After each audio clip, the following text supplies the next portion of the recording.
Eh ben écoutez, je crois que ce coup-ci, ça va pas le faire du tout, ce film est très problématique. Bonjour à tous, je suis la Critique Masquée, aujourd'hui on va parler de Gangsterdam, le dernier film avec Kev Adams, réalisé par Romain Lévy. Donc ça raconte l'histoire de Ruben, qui pour draguer une meuf, Nora, qui le friendzone parce qu'ils sont en cours ensemble, il lui donne des cours particuliers.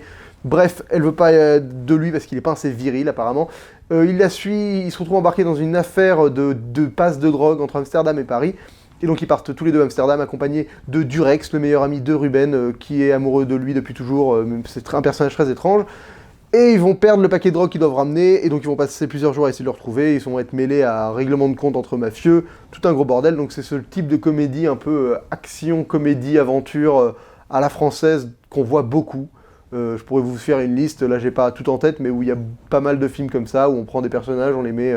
c'est un peu le style Very Bad Trip à la française, quoi. On les met dans un lieu plus ou moins exotique, et il leur arrive des brouilles. Voilà, donc c'est très inspiré de Very Bad Trip. C'est réalisé par Romain Lévy, qui était un mec que j'avais apprécié sur son premier film, qui était Radio Star, qui était sympathique, qui changeait un peu de ce qu'on voyait. Il y avait une vraie humanité, un vrai sentiment feel good. Je sais qu'il y a des gens qui n'aiment pas ce mot-là, mais non, un vrai film de potes, quoi, de bande, de groupe, voilà, qui était vraiment agréable. Et là, ce film pose problème. Alors, vous le savez, je suis vraiment pas un social justice warrior. Moi, j'ai une amplitude en termes d'humour, mais super large. Faut vraiment aller vachement loin pour me déranger, pour me choquer, pour que je sois là à vous dire que des choses sont gênantes, sont dérangeantes, sont problématiques.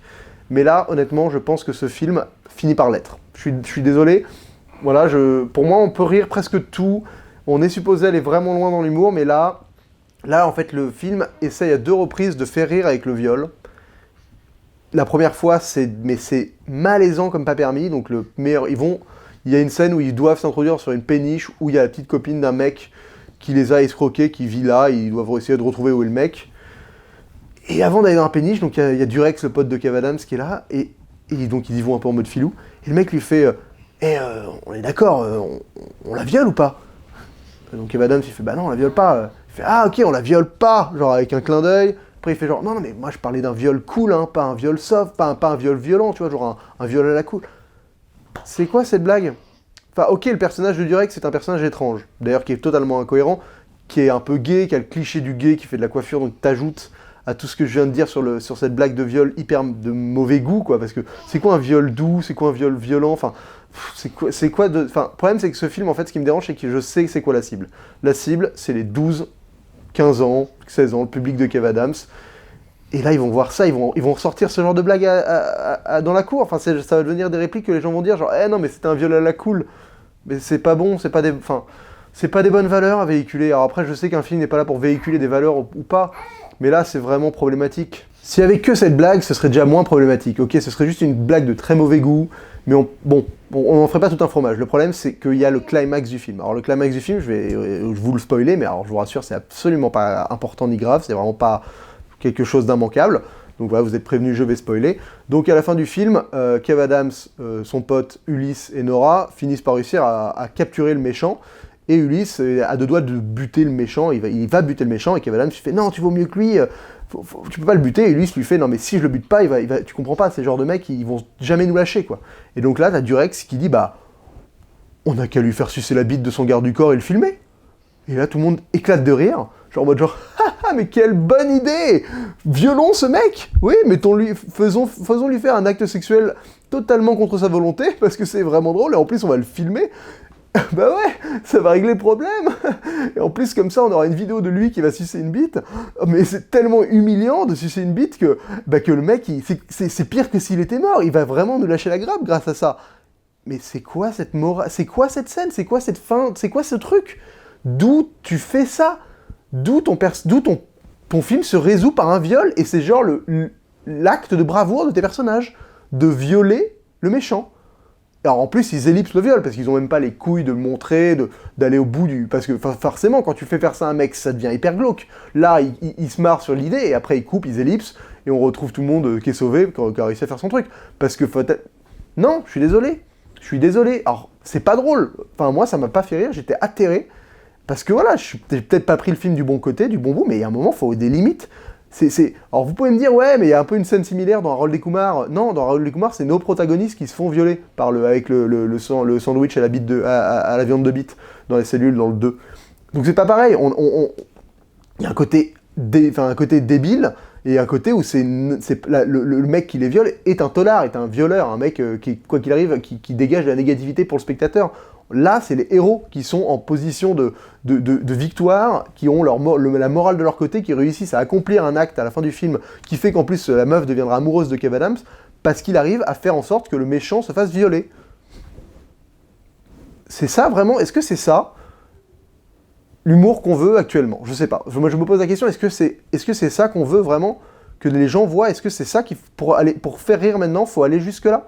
Faut aller là-dedans? Parce que c'est tellement aberrant d'aller là-dedans et d'y aller en mode décontracté, quoi. Décontracté. Et le film, mais ricoche sur plein d'autres conneries comme ça. Il y a du racisme décomplexé. Alors c'est souvent par le personnage de Durex que ça arrive, qui est un peu supposé être taré, mais il est taré, il est quand même en fac, il a quand même... Enfin c'est quelqu'un... C'est pas non plus un vrai marginal, enfin c'est un marginal dans l'intimité comme chaque pote peut l'être, mais c'est quelqu'un qui, au sein du film, fait partie de la société humaine et est normal, enfin tu vois. Et donc le mec il est raciste, où il te sort des phrases sur les Arabes, mais c'est toujours en mode genre décomplexé quoi. Genre mais les Arabes vous êtes des voleurs, ah, on se marre, hein, regardez je tape sur les Arabes, c'est drôle. Non, c'est juste raciste en fait là. Alors il fait plein de blagues sur les juifs, mais alors c'est toujours des blagues plus ou moins pas horribles, genre ah bah non mais t'es quoi, t'es juif et tu sais pas conduire une Porsche? Non, t'es pas un vrai juif alors, enfin genre de...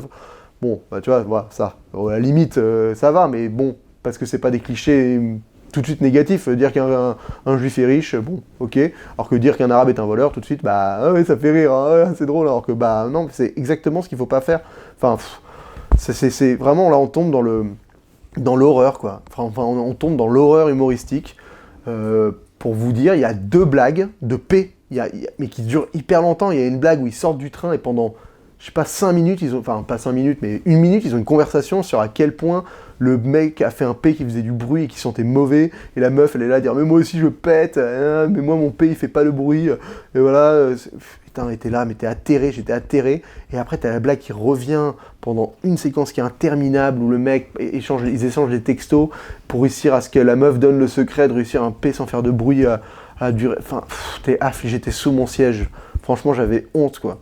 Alors après je suis clairement pas la cible, mais j'avais honte d'être devant ce film quoi. Ce film est tout ce qu'il faut pas faire quoi. C'est tellement néfaste, mais n'allez pas le voir quoi. N'allez pas donner du crédit à ce truc. C'est horrible. Ce qui serait horrible, c'est que ce film devienne culte. Oh, mais le calvaire, le calvaire. Enfin, c'est quand même un film où il y a donc un mec qui au début est pas assez viril pour avoir sa meuf, et qui réussit à devenir cool à la fin parce qu'il a forcé 2 mecs à se violer, et donc il finit par avoir la meuf. On est encore dans ce cliché-là, quoi. Du friendzone, tout le film, avec la meuf qui finalement tombe amoureux du mec parce qu'il s'est révélé en forçant 2 gens à se violer, quoi. Oh, la catastrophe. Et je suis désolé, mais moi je la trouve très très mignonne, la demoiselle, la Manon Azem, mais elle joue le rôle d'une potiche dans le film. Oh, le rôle féminin, il est aberrant, quoi.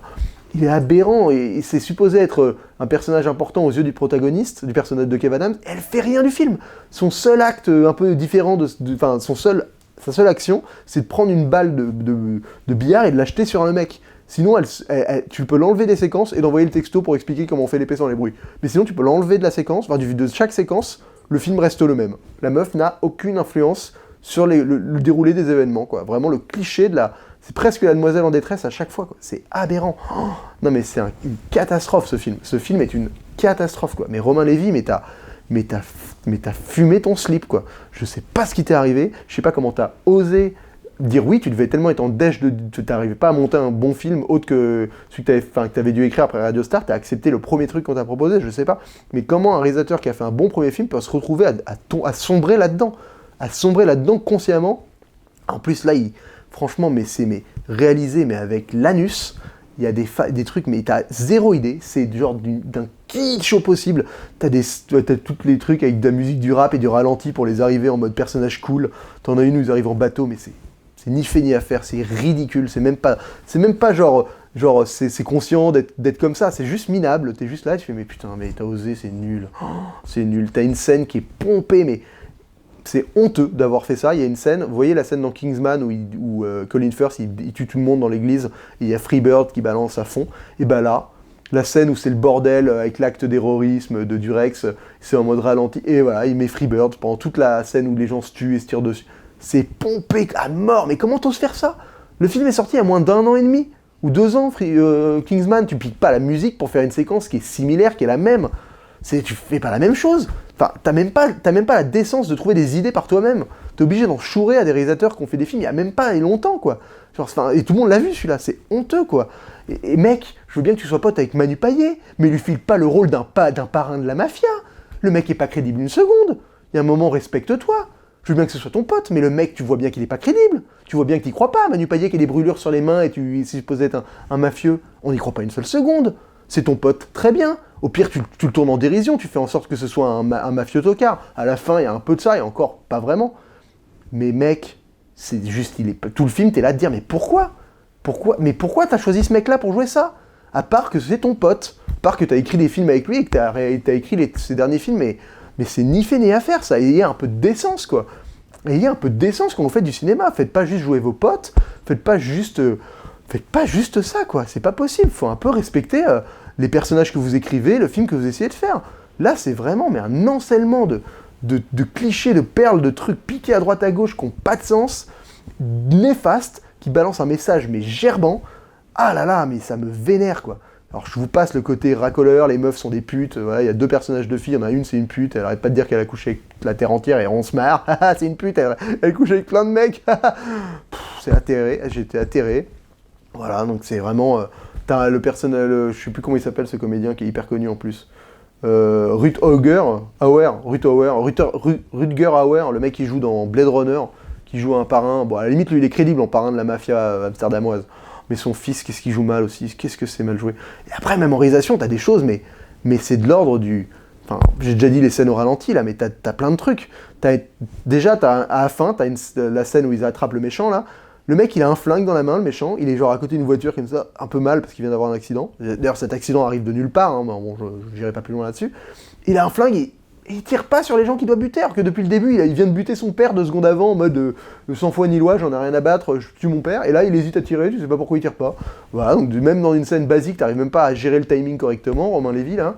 Franchement, ça m'a fait de la peine. Le montage, mais t'as des choix de montage, mais de l'ordre du mauvais goût ultime, quoi. Dans un moment, t'as une scène dans un train où il y a des douaniers, c'est dans la bande-annonce, qui arrivent avec un chien pour sentir le paquet. Et honnêtement, t'as un plan, c'est genre, ils s'en vont à la fin du train, donc t'as le plan où t'es comme ça, et Kev Adams se lève et s'en va, et t'as la caméra qui panote dans un vieux fin de mouvement, et le plan dure un tout petit peu, tu sais, mais pas longtemps, c'est vraiment un détail, mais quand tu fais du montage, tu te rends compte de l'abomination du truc, quoi. Et le plan, pendant, je sais pas moi, 1 seconde peut-être, il filme rien, genre il filme une espèce de le train, la fenêtre, enfin tu vois, genre le couloir du train, mais moche, en panneau comme ça, mais coupé avant, enfin tu vois, même en montage, il y a des mauvais goûts comme ça, c'est horrible, ça m'a marqué parce que tu vois pas ce genre de truc, même dans des vidéos faites par un mec, un gamin de 12 ans avec Premiere Pro, tu vois pas ce genre de choses, c'est tellement de mauvais goût que tout le monde coupe avant, parce que c'est dégueulasse, donc coupe avant. Et t'as des plans, au moment où t'as un plan sur une main qui arrive pour donner une baffe en vélo, le mec il essaie de faire une arrivée classe, stylée, horrible. Non mais ce film est horrible. Voilà, donc franchement, mais si vous pouvez ne pas aller le voir, et déconseiller aux gens d'aller le voir, même sans l'avoir vu, d'habitude je pense qu'il faut pas... mais là franchement, c'est vraiment un film à proscrire. Non, à prohiber un film qui ne devrait pas atteindre les salles. C'est détestable. Je l'ai vu en avant-première en plus, et alors ça, je fais une petite parenthèse rapide pour terminer. Gaumont, quand vous faites des avant-premières de films, vous diffusez dans quel format, les gars? Parce que là, c'est comme si ils diffusaient comme ça. Genre voilà, genre la vidéo, elle était à, je sais pas, 60% de la taille originelle. Donc les proportions étaient bonnes, mais juste, l'écran, il n'était pas du tout rempli. Mais les gars, vous respectez quand vous faites venir les gens au cinéma pour voir un film? Vous respectez un peu votre boulot? Votre boulot, c'est de fournir une copie correcte, pas une copie réduite en plus. Donc déjà que le film est horrible, si en plus vous le diffusez de manière merdique, mais il n'y a rien à sauver.